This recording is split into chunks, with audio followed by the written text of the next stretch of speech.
Guys, what's up? I'm Bernard Cruz. So, ayan.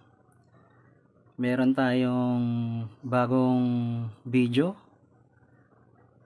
At ito ay request ng mga subscribers ko, no? Dalawa sila. So, bago tayo magsimula, i-shoutout ko muna tong dalawang subscribers ko na nag-request nitong video na to. Ang una si Sandy Portilla. Ayan, Sandy Portilla. Ang sabi niya doon sa comment, yung sa video ko na kung paano mag-test ng motherboard. Ang sabi niya doon, sana mag-analog ka. Salamat. Sana manotice. Ayan, sabi ni Sandy Portilla. Request niya, sana mag-analog daw ako, no? So, ito na yung request mo, boss. And then, yung pangalawa, si Don Bergamo. Sabi niya dun sa comment, salamat. Yung paghanap naman ng shorted. So, ayun. Shoutout ulit sa inyong dalawa. Sandy Portilla and Don Bergamo. So, ayan, ito na yung request nyo, no? Mag-analog ako, guys. Kahit ang totoo, hindi ako gumagamit ng analog eh. Pero dahil sa request nyo, ayan, bumili tayo ng analog tester. At kung paano maghanap ng shorted dito sa analog tester, no? Ayan. Ang brand name niya, Samwa. So, hindi siya original, guys, no? Class A lang siya. Kasi ang original nito, Sanwa, letter N, no? Sanwa. Tsaka mas mahal yun. To kasi, guys, mumurahin lang to. Para mapagbigyan lang natin yung request ng na-shoutout ko. Sila Boss Sandy Portilla at Don Bergamo. Ayan. So, ito siya. Yung unit niya, YX360 fuse and diode protection. Ayan. So, itong tester na to, guys, madali lang gamitin to. Itong analog na to. Mas madali siyang gamitin panghanap ng mga shorted. Kasi ito, palo-palo lang eh. So, mamaya, guys, ide-demo ko sa inyo, no? Itong unboxing and tutorial natin. Itong video na ngayon, no? Yan. Tsaka mura lang to, guys. Kasi hindi nga siya original, no? Samwa. Dahil ang original nito, Sanwa. Letter N, no? Letter N. Ang bili ko dito sa amin, sa supplier, sa Novaliches, kakabili ko lang ngayon, 160 pesos. Pero nakakita ko nito sa Quiapo, mas mura pa, guys, eh. Kasi, local nga lang siya, hindi siya original. Pero nasa paggamit din naman to, guys. Nasa inyo naman kung paano nyo gamitin.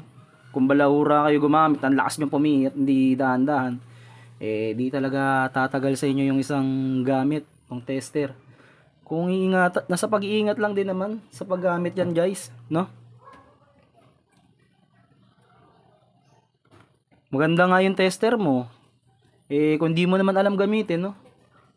Ang tester mo, Fluke, yung mamahalin, made in USA. Hindi mo naman alam gamitin, paano gamitin, so wala rin, no? So, ayan. So, ang haba ng pasakali ko. So, simulan na natin, mga lods. Ayan. Pagbukas mo, ayan na agad siya. Ito yung test pen or test lead. Hindi nga lang siya manipis, guys, na medyo mataba yung pinakapantusok niya. So, pero pwede naman na to. Pero kung gusto nyo bumili sa Shopee, yung maninipis, para sa mga maliliit na pyesa, pwede naman. Ayan. Ito yung pinaka-unit. Tapos may bubble wrap. Tsaka payo pala sa inyo, guys, no? Ito kasi, sabi sa akin ng supplier, 1 day lang. Wala siyang warranty. Pero mamaya, pwede kong ibalik kung hindi gumagana, no? Ayan. So ang gagamitin natin, dalawang AA battery yung gagamitin natin dito. Ito yung manual. Ayan, manual nya. Manual. Pwede nyo basahin. So ayan, tabi muna natin yung karton, and then to ilabasan natin yung test pen o test lead. Excuse. So ayan siya guys, no? Mayroon na siyang continuity. Yan, umiilaw yan pagka shorted guys. Then maganda na to guys, magandang klase na rin tong analog na so, kasi may buzzer na siya, diode mode buzzer. So ayan, tuturo ko sa inyo kung anong paggamit na ito sa mga shorted. Sa shorted lang guys yung demo ko dito sa analog na to. Pagpo-focus lang tayo sa pag-test ng motherboard kung shorted o hindi. Yung isang motherboard, ayan. So okay. Magpo-focus lang tayo sa buzzer. And then times 1. Pwede rin sa times 10, no? Ayan, times 1, times 10, okay lang, pwede yan. Pan-check ng motherboard. So, buksan natin yung takip. Ayan, may screw siya dito guys. Bubuksan nyo. Dalawang, mga ganito kalimitan, dalawang battery na ito 9 volts yung isa. Pero, kahit hindi nyo nalagyan ng 9 volts guys, kung pang cellphone repair lang, pero may mga hindi gaganang function sa mga pang test ng battery, di nga lang maganda to guys to. Tapos ayan, titingnan nyo yung polarity ng battery. Ayan, 1.5 volts. Tapos yung positive, negative. So magka baligtad siya guys, no? Magkasaliwa. Ayan, yung nasa kanan patayo, yung kaliwa, ayan, baligtad naman. Dito naman yung positive sa baba. Ayan. Ganyan yung paglagay ng AA battery to guys, AA. Huwag kayong bibili ng AAA dahil hindi kasya. Hindi siya magpipit. AA lang, AA battery. And then, lalagay na natin yung takip. Siyempre, para safe, di matanggal yung battery.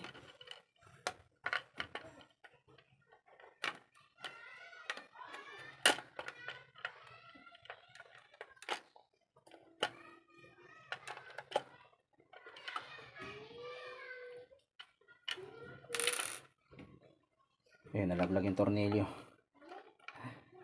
Wait lang simulan natin dito sa baba.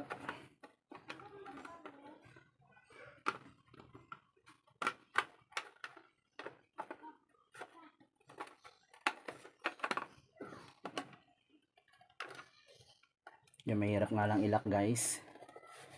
Pero may lalak naman yan. May kalawit dito sa baba guys Hirap ipit. Yun. Ayan, dapat nakasara siya. Dapat na ikalawit. And then, yung tornilyo, i-screw natin dahil pag hindi natin inilak yan, ang screw nya, tatanggal yung takip. So, kailangan naka-secure dyan, no guys. Ayan. Ganitong screw yung gamitin nyo, hindi pan cellphone yung malaking screw. So mga sampu-sampu lang guys, mura lang naman to. Kahit di naman original bili nyo, 35 pesos nga lang bili ko dito. Mga sampu-sampu. So ayan, okay. And then yung paglagay ng test pen, test lead. Yung black, ayan dito, negative, makikita nyo naman may negative sign, hindi nakalagay COM. Ayan, dito yung black always yan hindi yan sa output. Yata itong isa hindi, alam ko sa COM lang to alam ko yung output pang red lang yan ayan, ayan sa COM negative. And then yung pula, ito dito may positive sign, red. Ayan. So, kita nyo ba? Kita naman siguro. Ayan. Ayusin muna natin. So, ayan. Ang una nating gagawin ay magte-test tayo ng mga shorted. So, dalawang motherboard lang ang shorted ko dito, guys. Hindi pa Android, no? Pagpasensyahan nyo na. Ay, Android din naman yung isa. Cherry Mobile nga lang na sinauna. To, Snap. Cherry Mobile Snap. Ayan. And then, tong isa Nokia. Sinaunang Nokia. Ayan, QWERTY pads. QWERTY pads yan. Na Nokia. So, testing natin to. So, ang una muna nating ide-demo sa inyo, guys. Pipihitin nyo tong channel. Lalagay nyo sa times 10. To. Times 10. Dito natin siya ipipihit. Times 10 tayo. So, dapat pa isa-isa lang, guys, no? Wag yung, ayan, isa-isang pitik lang. Ayan. Times 10. Andyan dapat siya. And then, pag pinagdikit mo yung positive, negative, papalo yan. Kailangan papalo. Ayun. Tapos umilaw siya, no? To. Continuity niya. Ayan. So, goods naman yung tester natin na nabili. Ayan. Gumagana naman siya. Times 10. So, ayan. Paano ba natin malalaman kung shorted ang isang motherboard? So, ganito guys, ano? Papakita ko sa inyo. Mamaya. Marami akong gagamiting motherboard. Merong mga shorted at merong hindi shorted. So, ayan. Malalaman nyo kung paano ang paggamit nitong Samwa analog tester. So, ito. Pagka ganitong function, positive sa positive, negative sa negative. So, ayan. Pumalo. Sa una, dapat papalo talaga pag positive sa positive, negative sa negative. Pumapalo talaga yan. Pero pag binaligtad nyo, guys, negative sa positive, negative sa positive, positive sa negative. Ayan, umilaw pa rin siya, pumalo pa rin. Guys, no? Kita nyo? So, meaning, pag parehong pumalo, shorted ang isang motherboard. Shorted yan, guys. Sa buzzer naman, so, tapos na tayo sa times 1, ano? Sa times 10, ayan, yung katabi. Pihitin mo lang ng isa pakyat, pataas, pakanan. Times 10, tingnan natin kung ganun din. Positive sa positive, negative sa negative. Yung plate kasi, guys, naka-connect sa negative yan, eh. Ayan, mas malakas yung palo niya kapag times 10, ano? Sumagad. Sumagad siya. And then, to yung, ano, pihitan niya, yung pinaka-ano niya. Yan, ang lakas ng palo pag times 10. So, pwede nyo rin gamitin yung times 10, ano? Pabaligtad. Ayan, positive sa positive, negative sa negative. Pumalo. Normal. Pabaligtad natin. Negative sa positive. Positive sa negative. Baligtad. So, ayan, pumalo pa rin siya. No, guys? Kaso hindi nga lang siya umilaw. Hindi katulad dito sa times 10, no? Sa times 1. Sa times 10, di umilaw, eh. Sa times 1, umiilaw siya. May continuity, no? Yan, umilaw.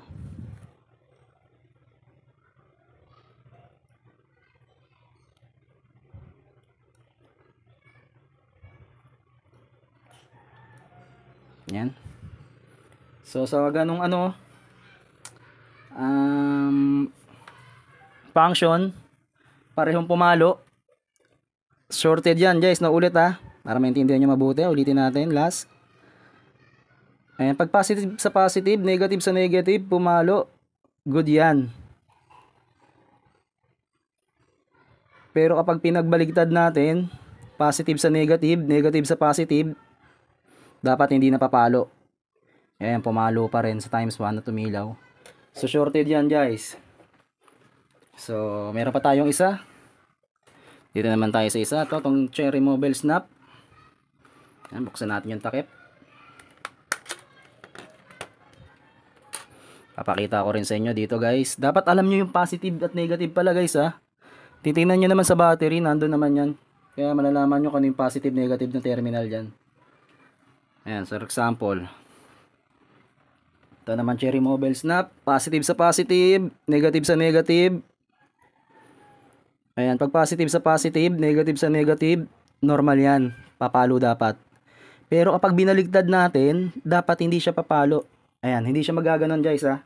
Yung tester natin, hindi papalo yung pinaka-channel niya. Pag pumalo, ibig sabihin nun, shorted.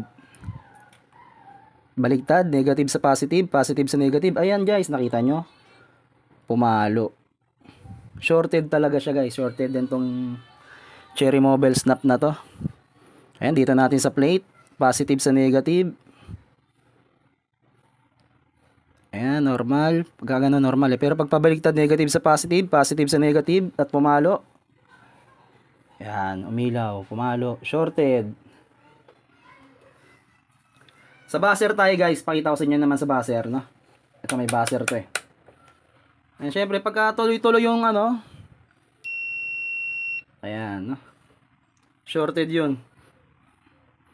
Pag parehong tumunog, positive sa positive, negative sa negative, at pinagbaligtad, tumunog pa rin, shorted yon. So, tignan natin. Positive sa positive, negative sa negative. Ayan, narinig nyo guys yung tunog.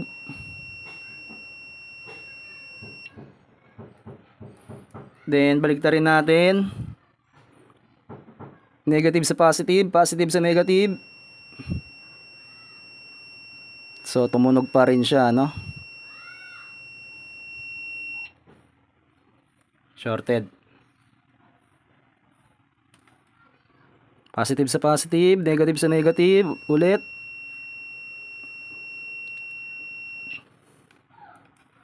Pangalawa naman. Tumunog pa rin siya, no? Negative sa positive, positive sa negative. Tumunog pa rin siya guys. Sa buzzer mode naman yan ha. Pagka ganun guys, shorted. Nasa inyo naman eh. Mga bro, nasa inyo naman yan kung paano nyo gamitin tong tester na to. Kung sanay kayo sa times 1, times 10. O dito sa buzzer. Nasa inyo naman yan. Ganon pag check ng mga shorted. So, tapos na tayo sa shorted. Balik natin sa times 1. Ayan, binalik ko sa times 1. Sa mga good motherboard naman tayo. So natandaan nyo ha, dapat tandaan nyo ha, mga subscribers ko dyan, mga baguhan na nanonood, dapat tandaan nyo ha, yung tamang paglapag, positive sa positive, negative sa negative, yung reading nya. So ito naman, kung paano yung reading ng good motherboard. So papakita ako sa inyo. Ito ay iPhone 5. Motherboard ng iPhone 5. So, test natin kung good ang motherboard o may shorted. Positive sa positive, negative sa negative. Ayan, pumalo. Ibig sabihin yan, pag una, goods. Pag pangalawa, pag pinagbaligtad, dapat hindi papalo ah. Ayan guys, nakita nyo yun? Hindi pumalo yung kamay, hindi umilaw. So ulit. Una, dapat papalo. Ganun ang good ah, guys. Good motherboard. Pero depende pa rin sa paglagay nyo. Pag di nyo alam yung positive negative, yung una, di pumalo, okay lang yun. Tapos pag binaligtad nyo, pumalo, goods pa rin yun. Ayan, una, pumalo, goods. Positive sa positive, negative sa negative. Pero pag binaligtad, ang ano naman yan, dapat hindi papalo. Ayan.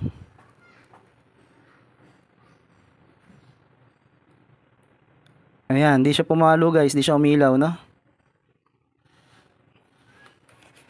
So meaning, good motherboard.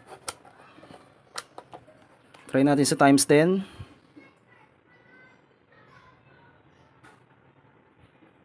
Ayan, konti lang. Wala naman yun, goods naman yun, no? Hindi naman siya yung malakas yung palo. So, positive sa positive, negative sa negative, dapat papalo. Ayan. Goods. Dahil yung una hindi pumalo, ano. Ulit. Ito naman dapat hindi papalo. Dahil kapag pumalo, shorted. Dapat hindi papalo yung channel niya, no. Ayan. So, ganun lang. Good siya, guys, no. Hindi siya umilaw. So, sa buzzer naman tayo. Buzzer. Positive sa positive, negative sa negative. Yan. Tuloy-tuloy yung beep. And then sa pangalawa naman, pag binaligtad, dapat isang tunog lang. Hindi siya magtutuloy-tuloy, ano? Yun.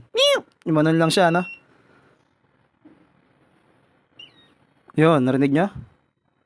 Imanon lang. So, good. Isang tunog lang. Hindi siya nagtuloy-tuloy. iPhone 5. And then, dito naman tayo sa iPhone pa rin. iPhone 5S. Balik tayo sa times 10. Times 1 muna. Palo-palo lang naman to, guys, eh. Ayan. For example, ayan, no? Di ba, pumalo. Ay, sorry. Medyo tumabingi yung aking cellphone, camera, pang video ko. Ayan. Malalaman mo naman yung kapag pumalo, ayan, kung saan mo tinusok yung positive, negative at pumalo. So, pag binaligtad mo, dapat hindi siya papalo. Ayan, pag binaligtad mo siya, napakasimple lang, guys, ng analog. Pag binaligtad mo siya, dapat di ka mag-expect na papalo. Ayan. Di siya tumuloy, di ba? Di siya pumalo. So, meaning, good yan. Kasi kapag pumalo pa rin, kapag baligtad, di ba katulad kanina, parehong pumalo. Ibig sabihin nun, shorted. Ayan, dapat sa mga goods, guys, una, papalo. Or depende rin naman sa pag ano nyo. Una, depende rin naman kung baligtad yung lagay nyo, eh. Una, pag ano nyo, di pumalo. And then pangalawa, pumalo. Normal pa rin yun. Kasi nga, depende sa paglapag nyo ng test pen. Ayan, iPhone 5S. Normal siya, guys. Hindi siya parehong pumapalo, eh. Oh. Di ba, pinagbaligtad mo, oh, di siya pumalo. Pagka ganun, guys, good motherboard. So, naka-apat na motherboard na tayo. Meron pa ako dito, isang Redmi. Ayan, Android phone naman tayo, to, Redmi. Hindi ko alam anong model nito, bigay lang sa akin to, guys, eh.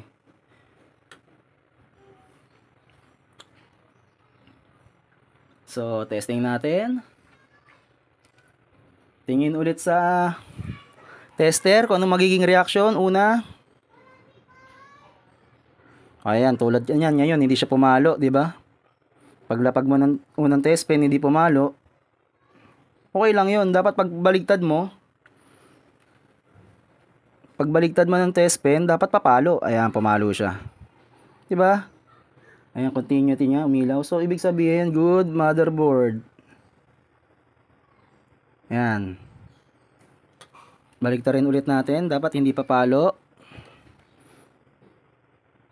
Ayan, hindi pumalo. And then, pangalawa, dapat papalo. Ganun lang paggamit ng tester, guys. Sa mga shorted, napakadali lang. Ayan, pumalo. So, good. Kapag kasi parehong pumalo, guys, yun ang tatandaan nyo, ha. Kapag parehong pumalo, positive sa positive, negative sa negative, pumalo. At negative sa negative, negative sa positive, positive sa negative, pumalo pa rin. Ibig sabihin nun, shorted yun, parehong pumalo. Yung tester natin, no, parehong nag-react. Ibig sabihin nun, shorted yun. Ayan, una, pumalo. Diba? Ulitin natin. Dapat pangalawa, hindi papalo. Dahil pag pumalo, shorted yan. So, ayan, hindi siya pumalo, guys. Good motherboard. Itong Redmi na to. Sa pangalawa, ayan, may camera pa yan, no. Ito naman, napulot ko lang to, guys, sa basuran. Itong Tecno na to. Kaso, durug-durug na siya, eh. So, tignan natin kung kahit durug-durug na, okay pa rin yung motherboard, walang damage, eh. So, tignan natin to. Positive, negative niya. Ayan, nakita nyo, guys, umilaw. And then, kapag binaligtad natin yung positive, negative, dapat hindi papalo. Kasi kapag pumalo, shorted yon. Yun ang tatandaan nyo, ha. Ayan. Dapat una papalo or hindi papalo. Ayan. Yung pangalawa natin, hindi pumalo. tulad yan sinabi ko guys, no? Depende pa rin sa paglapag ng test lead, no? O ayan. Lapag ulit natin. Una, hindi pumalo. Pangalawa, dapat papalo. Ayan. Good motherboard. Pagka ganyan.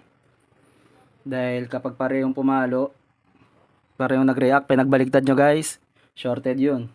So good pa rin tong Tecno Spark. Pakita ko sa takip Tecno Spark. Itong motherboard na to. So ayun. Ayun lang. Guys, maraming salamat po sa inyong panonood. Kung hindi pa kayo nakasubscribe sa aking YouTube channel, pakisuyo naman na mag-subscribe kayo. And pa-isang like na rin. At mag-comment kayo kung ano pa yung mga gusto nyong matutunan, no, sa paggawa ng cellphone or pag-check up ng cellphone. Ayan. So dahil dun sa dalawang nag-request na subscribers ko, sina Sandy Portilla at Don Bergamo, maraming salamat sa inyo. Dahil sa inyo, kaya ko rin to ginawa tong video na to dahil request nyo, no? So, totosin talaga, di ako gumagamit ng analog. Digital lang ginagamit ko. Ayan, Sunshine. To. Kasi dito guys, mas madaling gamitin yung mga voltage ng battery, mas mabilis i-reading, no? Kesa dito, mahirap. Hindi mo makikita yung exact voltage. Tsaka yan, touchscreen na Sunshine. Yan. Ayan, dalawang press mo lang. Ayan. Papalit yan ng function. Touch mo lang yung red na yan. Yan. Pag off mo, yan, long press. Yan, off na siya. So, ayun.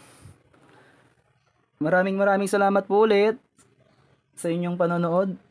Yan din sana nagustuhan nyo itong tutorial and unboxing ng ating bagong tester na analog. So, sana mag-subscribe kayo guys, no? Para sa mga susunod na video ko, baging palagi kayong updated, no? So, maraming salamat po. Ingat tayo palagi.